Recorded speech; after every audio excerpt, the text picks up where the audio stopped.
Welcome to the show. Welcome to the show, a brand new show here at KBVR TV Studios that has me, your host and guide for bi-weekly student engagement, incredible segments, and amazing talk showmanship. You can join me on this journey because this is the pilot episode for this entire adventure we're about to take together. We have for you here on the show amazing rants and arguments, musical talent, student talent, reviews, tech interviews. We even have animation. So why don't I shut up and I'll just send you right along to our first segment, Animation, a feature by Maxwel. Check it out. And we thank the Lord for this bountiful meal. Well, hey there, Dad. I was just wondering, when is Jesus bringing the steak sauce? Oh, Billy, Jesus isn't bringing the steak sauce. I am. Fast fruit. Are you ready to get gratuitously muscular? Then try our new steak sauce. Check this out. Huh.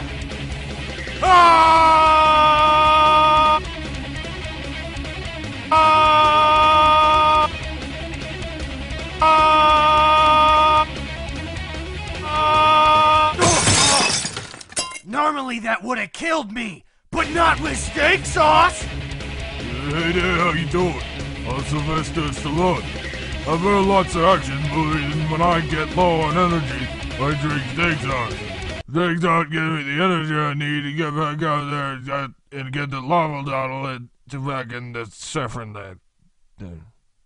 So there you have it. If you don't drink steak sauce, then you're a bitch. Plus, each time you drink it, you grow like a whole bunch of manly chest hair. But that's not all it does. Look at this.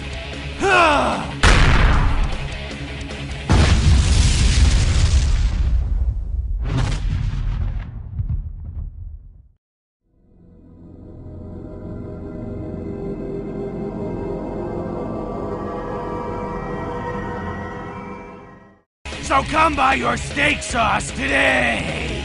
Also coming soon, steak sauce for women. Meat marinade. Call now!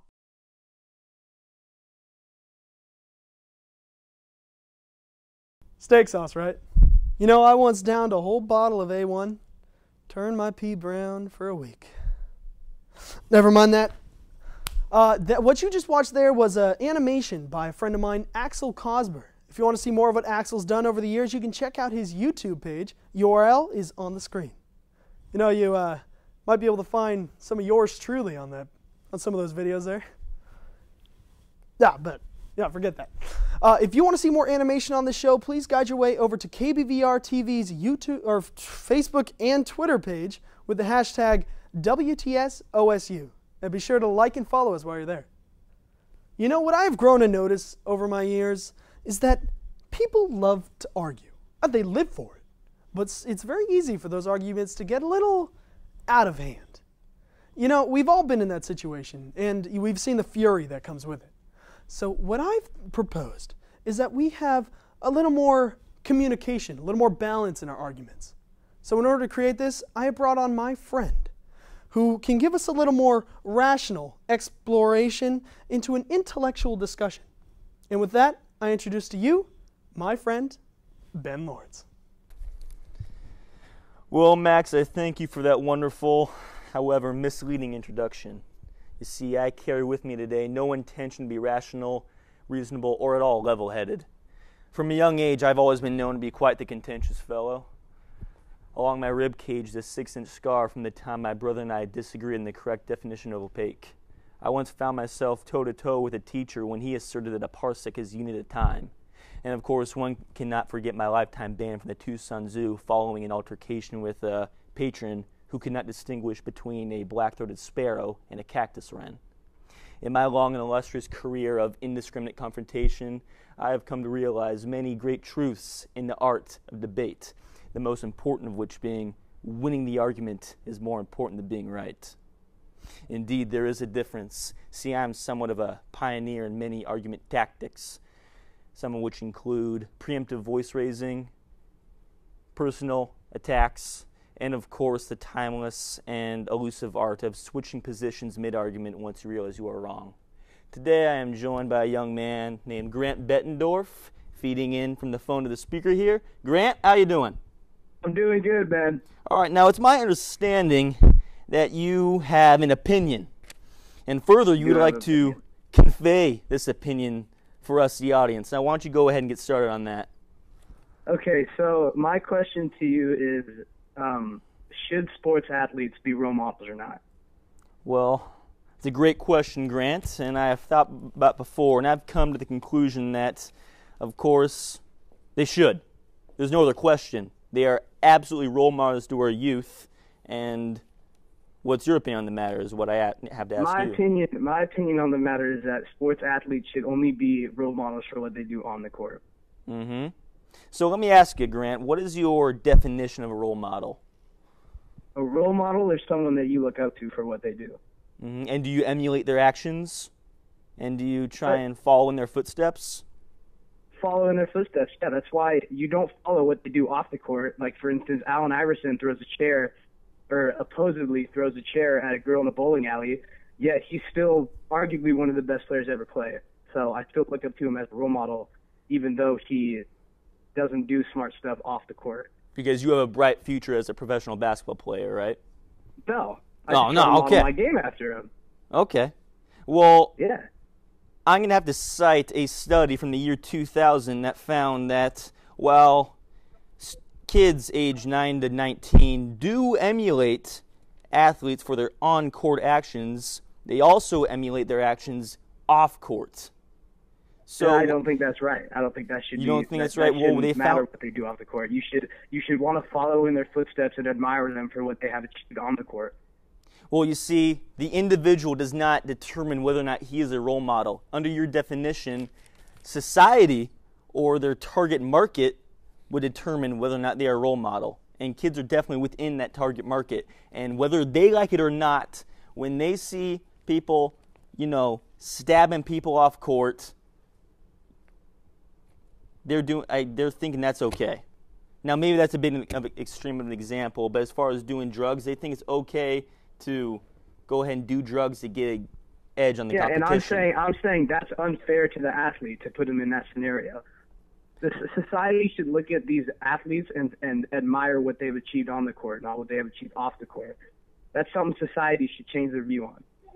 Mm-hmm.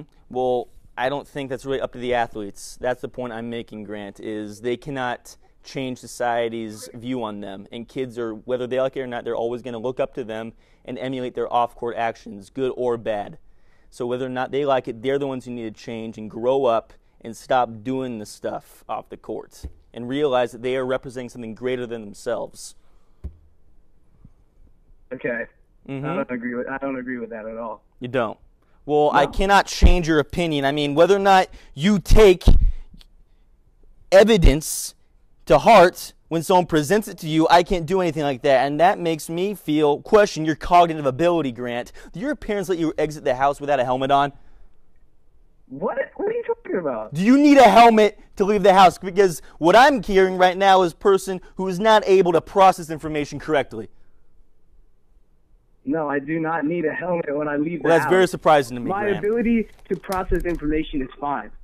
Well, I just presented the argument that we started with was what is your opinion on it? When we started talking about what society's opinion is on it. No, you asked me my opinion on it. That we did not start with what was society's opinion on it. So you're saying you should follow in a sports athlete's footsteps, right? I'm not saying you should. I agree you should not, because they are horrible role models. But they are role models because kids emulate their actions. The survey found that as a fact. People can look at athletes and follow exactly what they do on the court. They train the same way as them. They start mimicking the same shot as them, and this will increase their capabilities in basketball, which would make them a role model. Well, that's absolutely ludicrous. You have people like Kobe Bryant and Allen Iverson or at least Kobe Bryant gets accused of rape. That doesn't mean he's not a role model, because everything that I've learned from Kobe Bryant is what he's done on the court. Grant, I gotta be honest, I didn't pay attention to anything you said in the last 30 seconds. It is ridiculous to say that if I emulate Dirk Nowitzki's shot, I'm going to be in the NBA. I'm 5'9". He's 7 foot. He's 7 feet tall. If you had the athletic, my turn. If you had the athletic ability of Damian Lillard and the height of Yao Ming, you cannot block Dirk Nowitzki's shot. Now, if I tried that, Vern Troy could block my shot. Okay, so it's ridiculous for you to say that if I emulate an athlete's actions on the court, I will achieve what they achieve. I never said that you would. Oh, you did. Oh, you did. Your skill in basketball would increase, is what I said. My skill in basketball will increase. Okay, well, if I try and emulate Dirk Nowitzki's shot, people are still going to block me down at the rec center. If you worked as hard as Dirk Nowitzki has, then maybe you'd be He's European. He's European. They take like 45 vacation days a year. You're telling me he works hard? Oh, you're telling me sports athletes don't work hard? Saying they're not in the gym training to be where they are today. Now, Is that what you're saying? I don't want to offend any of our European audience, but doesn't care about his career, that he doesn't work out. Dirk Nowitzki, have you seen him? He's a twig. I could blow him over with a strong gust. He's a twig. He doesn't work out. LeBron James doesn't work out. Oh, LeBron James. He's a natural athlete, okay? I think he's been corn-fed since, day one. Did you see what he looked like for his freshman year at the NBA, his rookie season? A lot bigger than me. Yeah, I saw that. He was tiny. He was a twig. He was 6'6". He hit a growth spurt. He hit a growth spurt. HGH. 3 words, HGH letters. But they are stem from words because it's an acronym. Do you know what an acronym is? I don't think you do. Get a dictionary, please. Okay, wait. What are we talking about now? I'm calling to make a point, and you keep rambling about something else. Oh, rambling? You think I'm rambling, huh? Okay, maybe when someone unleashes a galaxy of big words and intelligent thought, you think, oh, this is overload for me. I'm done. I'm checked out. He's rambling right now. He's rambling. Check out Dennis Miller. He doesn't ramble. He has a formulaic art form of intelligent discussion, like I'm doing right now, but you just can't handle it. Okay, once again, the topic of the discussion was whether sports athletes are role models or not, and here you are. They absolutely are not. Talking about how you're rambling. They absolutely are. Okay, well, they are bad role models, but they're role models. They are role models, and they're good role models because they encourage good work ethic. Good work ethic, but they also encourage stabbing people, raping people. The list goes on. They cheating. Do not encourage that. They don't verbally say you should do what I do off the court. But I'm saying that the survey in 2000 of 1,500 children aged 9 to 19 found that they will emulate their actions off court and also the bad actions on court, like spitting in officials. Did you know that after, what's his name, some baseball player, he spat an official, referees of youth little leagues called in around the country saying we're starting to see more actions of kids spitting at officials. Yeah, I remember, and that shouldn't happen because kids shouldn't look at them like that. Exactly, but they do. Okay, they do. That's what a role model is. You told me that a role model is someone who emulates, someone who actually you look to emulate and follow in their footsteps, okay? And kids do that, whether they like it or not. Okay. Whether the athlete likes it or not. I remember, I'm a golfer, Grant. That's what I do. I'm a golfer. And when I was learning, I was taking lessons. Well, you have never witnessed me golfing. Yeah, I have. Yeah, I have, and you suck at golf. Name the time you've witnessed me golfing. I watched you golf last September. Yeah, where was it? It was at Meriwether. It was at Meriwether, like the Northwest course, right? Yeah. Yeah, there is no Northwest course! That's what I thought. Okay, well, Grant, I have taken your input, and I have realized it is absolutely pointless, and, I value it under no way, shape, or form. But I do appreciate you coming on because I like to have this opportunity to release some steam. So, thanks for joining me, Grant.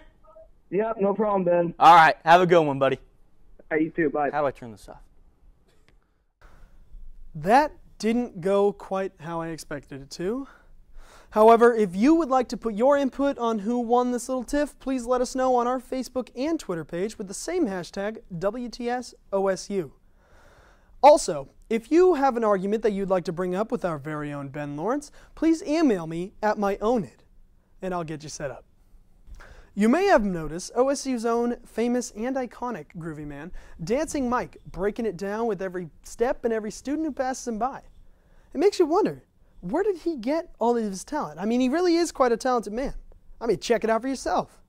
Because a record has a groove, don't make it in the groove. But you can tell right away a letter A when the people start to move. They can feel it all over. They can feel it all over, people. We can feel it all over. They can feel it all over, people.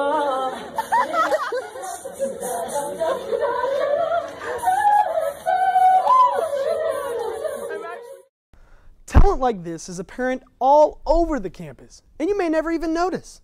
So what I did was I brought on a couple friends of mine, Aaron Davis and Jack Fennell, who are quite competitive yo-yoers, and thought, you know what? I'll get the viewers to watch some yo-yo, and you decide who's the better yo-yoer. So that's exactly what I did. Check it out.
How incredible.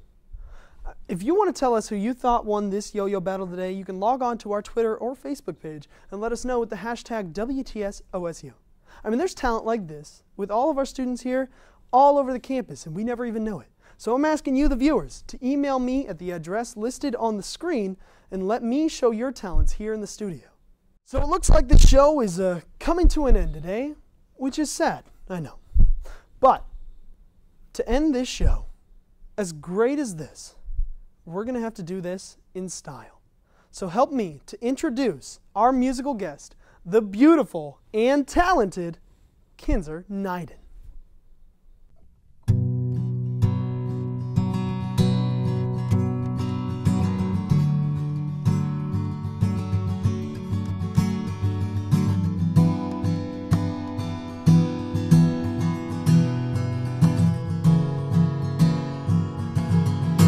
Guess I misunderstood. Thought our love was headed somewhere good. All I know now is what I should have known. Oh, I should. Now I'm broken in two. 'Cause I thought that I knew you, so thoughtful and well planned out. You are so planned, pouring me out. There goes my heart in your hand. There goes the life I thought we planned. We're moving to Portland, it'll be good. Ran away, oh I should have known. Hearts would break, I should have known. Just the same, I should have known. Not to believe when you left, I couldn't talk, I couldn't speak. I should have known.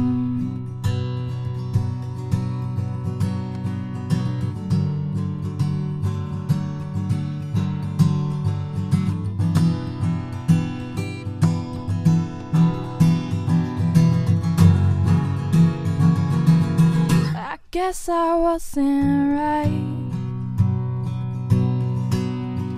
when we talked so long that night. I felt comfortable falling in your arms. I felt safe from any harm. I guess I misunderstood. Now we're talking like we would. If I didn't know you these 4 years, this is the worst of my fears. I should have known. Hearts would break, I should have known. You're just the same. I should have called you when I got home. I should have told you that I've grown.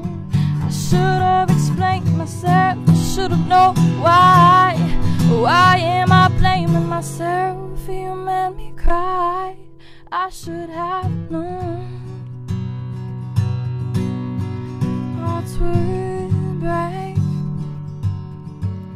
I should have known.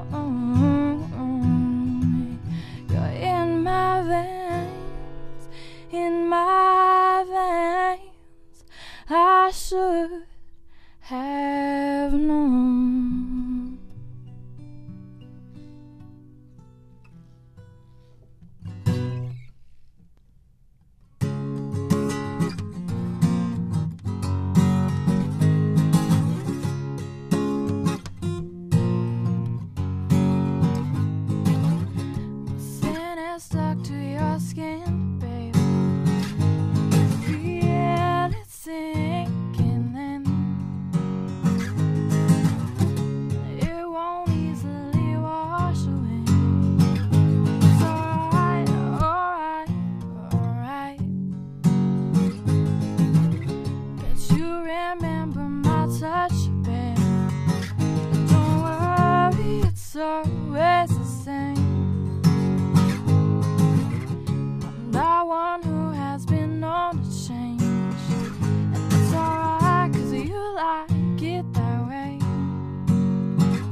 don't try to remind me what we were like, what we were like. Too bad you're easily forgotten. Oh, baby, psych, baby, psych. We always used to say someday. Does it feel right? Does it feel right? We'll know it until we try. So are you doing tonight? I bet you're missing me, missing me.